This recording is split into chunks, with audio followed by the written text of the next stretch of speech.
how is everybody? This is Richard with Repair Room USA. I hope you guys are doing great today. Today I'm going to go over the second part of the first day lesson, Practical Board Repair School, that I took at iPad Rehab in New York. Today we're going to go over your basic equipment and how to use it and the different alloys that we're going to be using as technicians. Now it's very important to get familiar with your equipment. You need to know how to set it up for you. These machines have a lot of different things that you can set it up. We are going to be working with different types of solder and different types of alloy, but there's only three that you need to know about. The first one is going to be factory solder. That's the one that comes in all the equipment. That's the one, it's going to come with 220 Celsius. That's the melting point. It's basically a combination of tin, silver, and copper, also known as the junk shitty solder. To make it easy though, we're going to start calling these solders by their name. So that particular one, it is lead free. In 2003, the world came together and they said, hey, can we come up with a solder that is not going to add lead to the environment? Scientists says, yeah, sure, we can do that. And they came up with the 220. What makes it junky and shitty is that it's hard to work with, and we're not ever going to be using that for repair. What we are going to be using is the 183 solder, which that is the good solder. That is a leaded solder. We've been using it since the 70s. It's a combination of tin 63 and lead 37. Melting point 183, and that is the common solder that you're going to be seeing in spools. The third kind of solder that we're going to be using is called 148 or bismuth solder. Some of the bismuth solder will come in little tubs like this. I have two kinds. I have 183. This is the common that we use every day. And I have 148. This is going to be more for reballing the layers of the sandwiches back together, the motherboards. These motherboards, they come with layers after the iPhone 10. This right here, that is the interposal. When they do these at the factories, they have these big machines that press them together. Now what they do, they add the unleaded to the bottom of the interposal, and that's the 220. And when they're going to stick the top half of this, when they glue and press the top half, if they were going to use the same solder, what would happen to the bottom layer? It would also heat up and it would squish. So they use a lower temperature type, which would be the bismuth, the 148, because it's got a lower melting point. So they're able to put this on there and press it without actually squishing the bottom layer and the bottom board. So what we're going to be doing today is we're going to be removing a IC. We're going to be using an iPhone 6 Plus board, and we're going to be removing the audio IC. We're going to learn how to reball it and then put it back on to the board. What we did the first day was we basically took the chip off and reballed it. Now, how are we going to take the chip off? The way to take the chip off would be to use a hot air station. Now with something like this, what you need to remember is these come with different size heads on them. And what you want to do when you're using these is you want to try to find a head that is about the same size of the type of chip that you're going to be removing. Now the chip that we're going to be removing, we're going to be removing this IC right here. And we're going to take it off of there, and we're going to have to use heat. We're going to be using hot air to remove that chip. So what we need to do is we have to find a tip that is practically the same size. But if you look at this chip is smaller than a fingernail. It's tiny. If I put it down here and I compare it to the size of this, look at the difference. So this is way too big. So I need to find one that's smaller. So I'm going to get my handy little tips. I'm going to look for one preferably bent. Where are my bent tips? Oh, shit. Found it. Alright, we're going to be using something that's more similar. See, if you look at this one I had originally, I'm going to get this one. It's not quite exactly, but it's the smallest bent one that I have. And the reason I'm using a bent one is because the distance that I have in between my microscope, it is about the distance of this tweezers here. So it's not enough for me to be able to get this whole wand under there. So I have to use a bent tip. Now, a lot of people always hear them, what temperature are you using? What temperature are you using? I have a brand new Atten. If you use on my parts video that I use, I have an Atten ST86-2D. That's the same one that you use in the practical repair school. That's the same one that everybody uses nowadays because they're actually very, very good. So in order to remove this chip, we are going to have to make sure that it stays on there. So the best way to get it to stay on there is we use a board holder. This is my favorite one.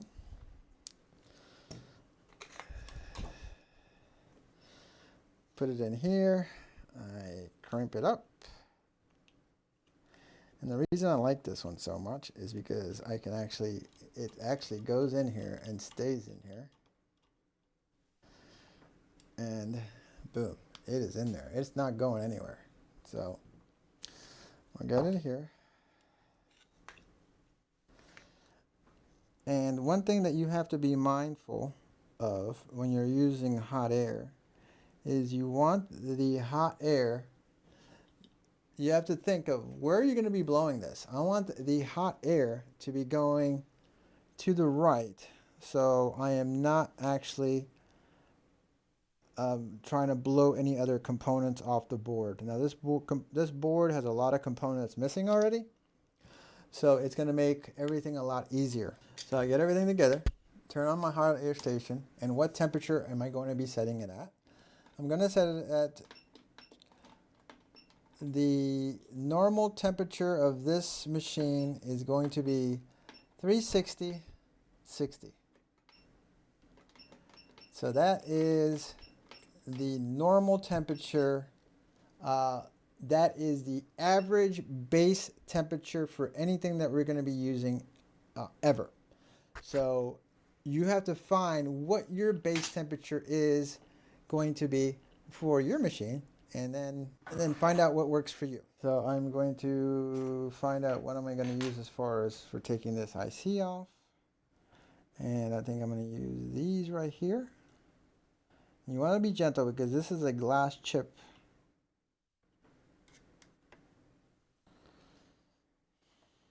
Let me tell you a little trick for a microscope. Best way to do it is to get something and zoom it all the way in. Okay, you want to zoom it all the way in. Then you want to focus it as best you can. Once you do that, when you zoom out, it's still going to pretty much stay in focus. And then when I zoom in, it'll still be in focus. So it'll give me the full gambit of the in and out. Okay. So we're going to get the hot air temperature. I'm going to turn it on. Now I don't need any flux or anything.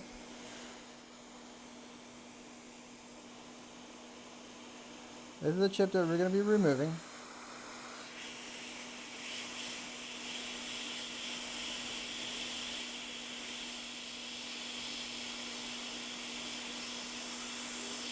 Boom. See how fast that was? That is how you know what temperature to use. If you're able to remove something like that fast, you're using the correct temperature. That gives you a baseline on what you're supposed to be doing. Now this chip is tiny. See it right there? We're going to put it off to the side a little bit. Let me grab it so I don't lose it. Oh, I already lost it. Where'd it go? There it is. Wow, that sucker is tiny. Let me pick it up again. There it is. Let's see if I can zoom into it. There you go. Let's tip it over. Alright, that's the bottom. That is what we're going to be reballing. So I have a iPhone 6 stencil right here. And what kind of pattern this is? It's a very basic 4 pattern. How many dots are on here? 1, 2, 3, 4, 5. So I should have something on this iPhone 6 that matches that IC. If not, I'll find something. And basically what we're going to do is we're going to prepare that later. I'm going to put this off to the side, somewhere where I'll find it again. We're going to get this back on. Ow. Ooh, poke myself. Occupational hazard. And we are going to prepare the area where we just took it off. Now see that? That is what we got to prepare. Now I think when I was removing this, I actually almost knocked this capacitor on. So how do we get that back on? I get my temperature again. I'll actually use a little bit of solder.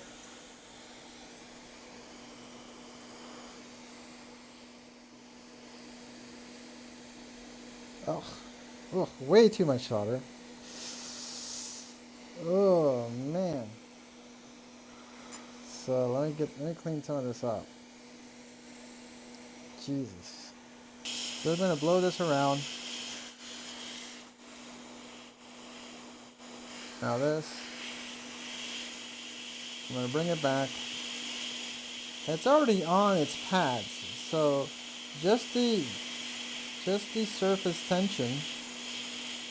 See how it went right back to its pad? Just the surface tension that it actually just went back on there. Now it's back on there. Okay, so I got to clear this board out and prepare that for. Now I need some flux. Put some flux in the area.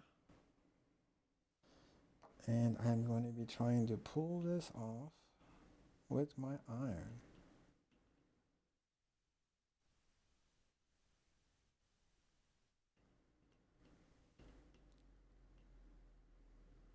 Okay.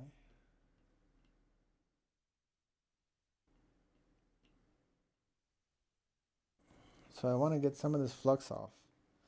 So to get this flux off, let me use my other iron. I have the Sugon iron here, and it's got a smaller tip where I can work with more fine stuff. And I love this iron. This is my favorite iron. Let me turn it up to 360. All right. Now even this tip is awfully big. So basically I'm just trying to remove some of this stuff. So I'm going to find myself a different type of tip. This tip right here is probably better for the job. So I'm going to be using a curved tip. So I want to take this tip off. All right, with this new tip. And basically what I'm doing here is I'm just trying to lift this solder off. I'll get this in better position so I can actually get to it. And I am just knocking these balls off and then gradually taking whatever solder's on them off. So I'm just knocking these off. And with this, you want to prepare it. You want it to get pretty flat. And the only way you're going to really get that flat, I am basically tapping them slowly, just tapping. All right, what you want to do is you want to try to prepare the board knock those tips off.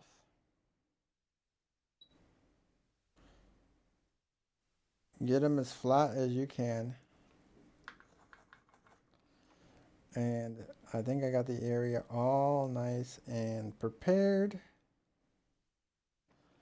You want to make sure that you don't have any excess residue or anything around there. You want to go in here and just make sure that everything is pretty clean, that there is no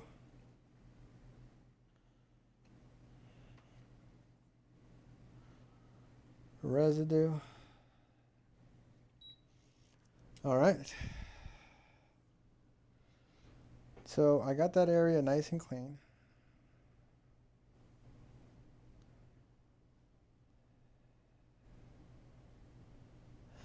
Now we have to work on the chip. So I have to get my handy dandy little board holder, get my chip, and get it ready for reballing. There it is. So with the chip, it looks pretty flat now. Let's put some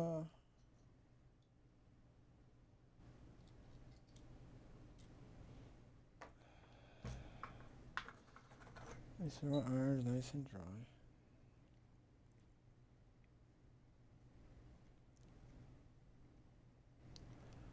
All right, it looks pretty good right now. You just kind of want to go over it. You want to flatten it as much as you can. You want to be very gentle. These chips are very sensitive to heat. So I'm just kind of getting off whatever excess solder that I can off of it. Let's see if I can focus that in as good as I can. Okay. There we go. And now we're going to get it ready for reballing. So get it ready for reballing.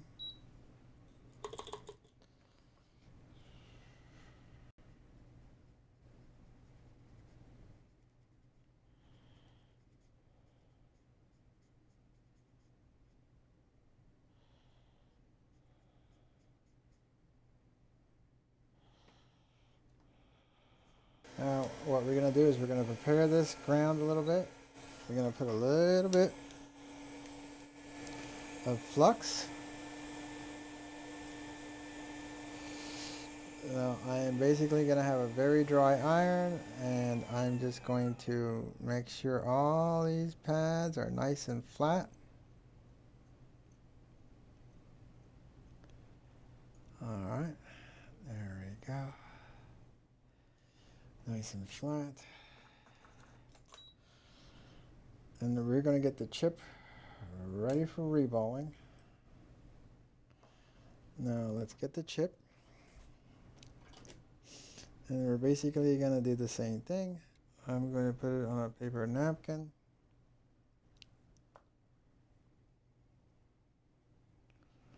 And I am going to get it ready for a reball. So what I want to do is I want to clean it up really good. As much as I can. I want to get it clean. And I want to get it clean on its sides. On the back.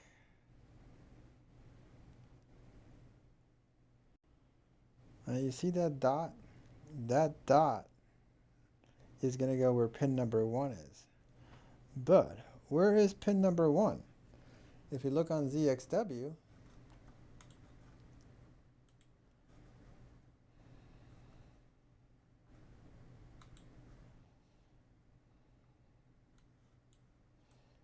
all right, this is the way I have it.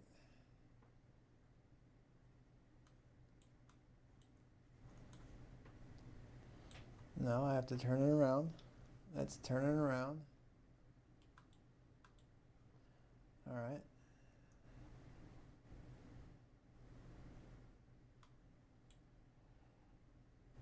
Pin number 1 is going to be right there.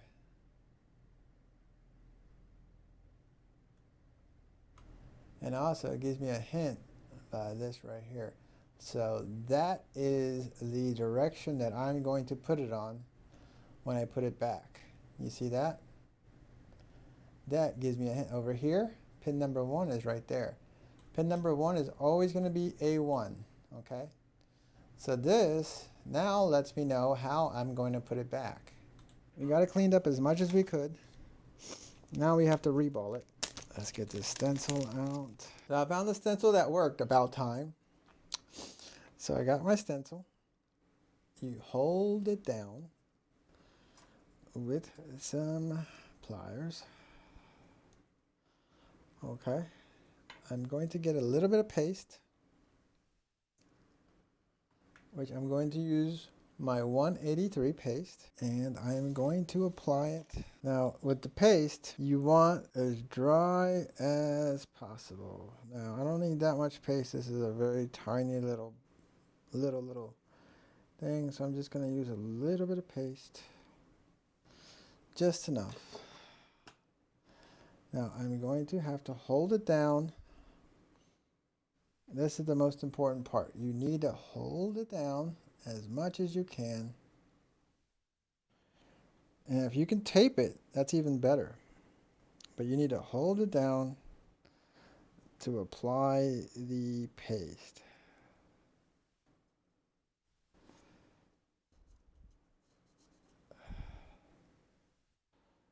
All right. So basically, I got a lot of paste there right now.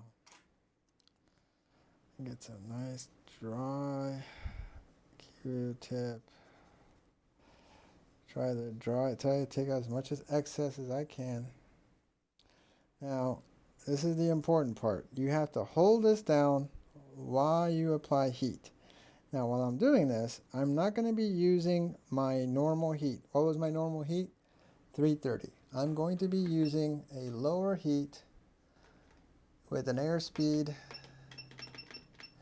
of 30 and a temperature of 330.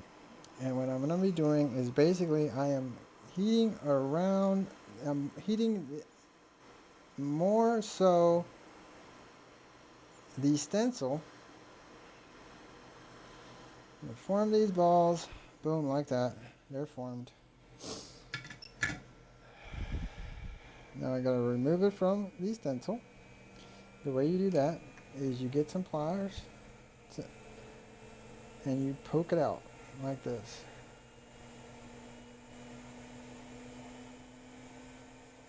Alright, I reballed it.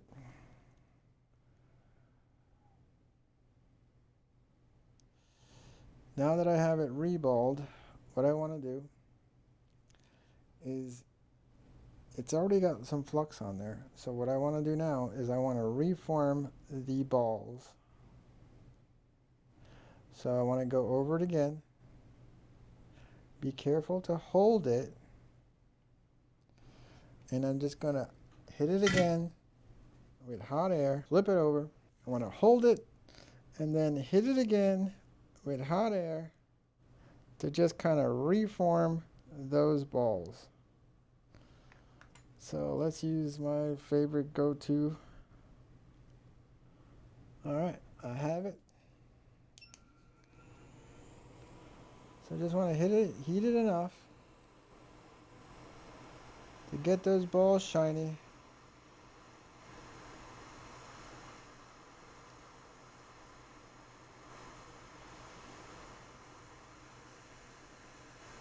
They're all shiny.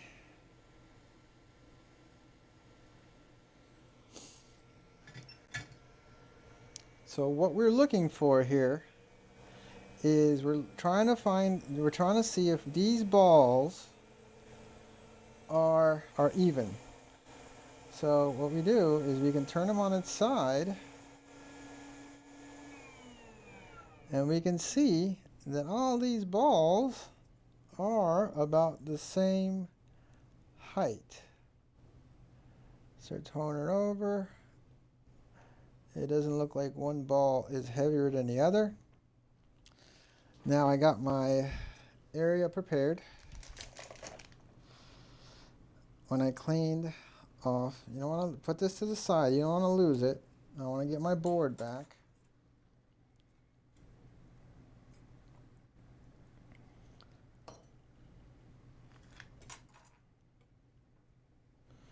And I'm trying to do this in real time. I'm not cutting or anything like that. All right. So that is where I'm going to put it. I want to make sure that this area is clean.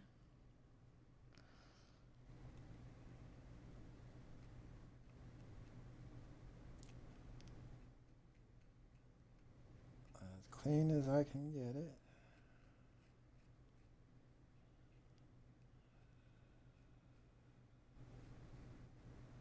All right, nice and clean.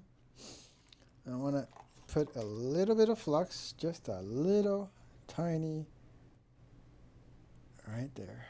That's enough flux. You don't want too much flux because it's gonna kind of float. So we got to put this back. We're gonna try to get it back into position. Now, if you remember, pin 1 was down here. So let's go back to ZXW. The board is positioned with the bottom of the board. So that was pin 1. The bottom is down here. That's the way I'm looking at it. Pin 1 is here. So I want to get it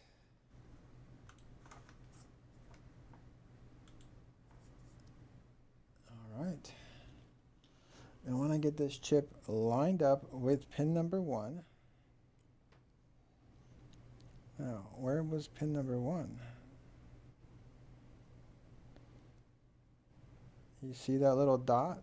I don't know if you can see it, but the little dot's right there.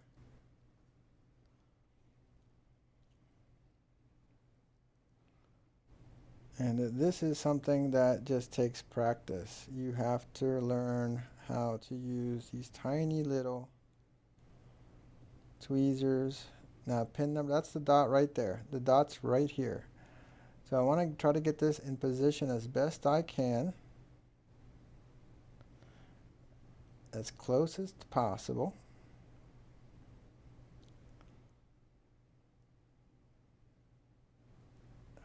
Okay.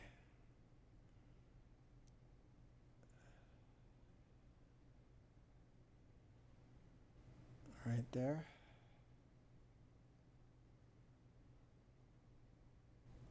Okay. So there it is. And I'm going to bring the heat in from the side. And I'm going to use my normal temperature, which will be 360. And I'm going to turn down a little bit my airspeed down to about 45. And what I want to do is I want to heat this, come slowly in from the side, and I'm going to be heating up the board. And I'm slowly bringing in my heat from the side. And then what I want to do is I want to slowly bring in that heat. And I want to get it to slide in there. And with surface tension, snap back into position. You see it snapping in?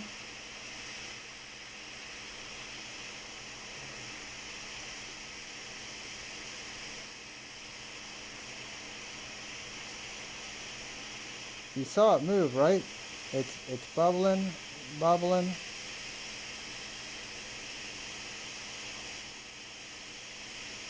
You see that it's pulsing?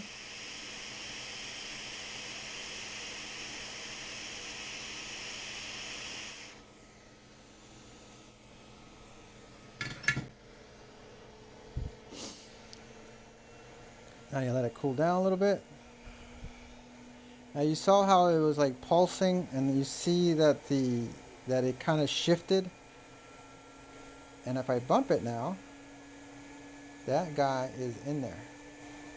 So that's basically what we learned on the first day. We learned how to take a chip off, we reballed it, put it back on. What type of paste did I use to reball? 183. The only time we ever use the third type of soldering paste is the 148. It's only when we're doing layers on the sandwiches. That's the only time. So feel free to comment, and I will be happy to answer any questions. My name is Richard, Repair Room USA, and you guys have a good night. I hope you learned something. And if you can, I'm just starting out. If you could subscribe, that would really help me out. Even if you don't ever watch the channel, please subscribe. Help more people that want to know what iPad rehab is like. Watch my channel, and I am going to go every day what we did. It's going to take me probably a few weeks to get this all done because I can't make huge long videos, and we were in that class for 8 to 9 hours. You guys have a good day. Thank you very much. Good night.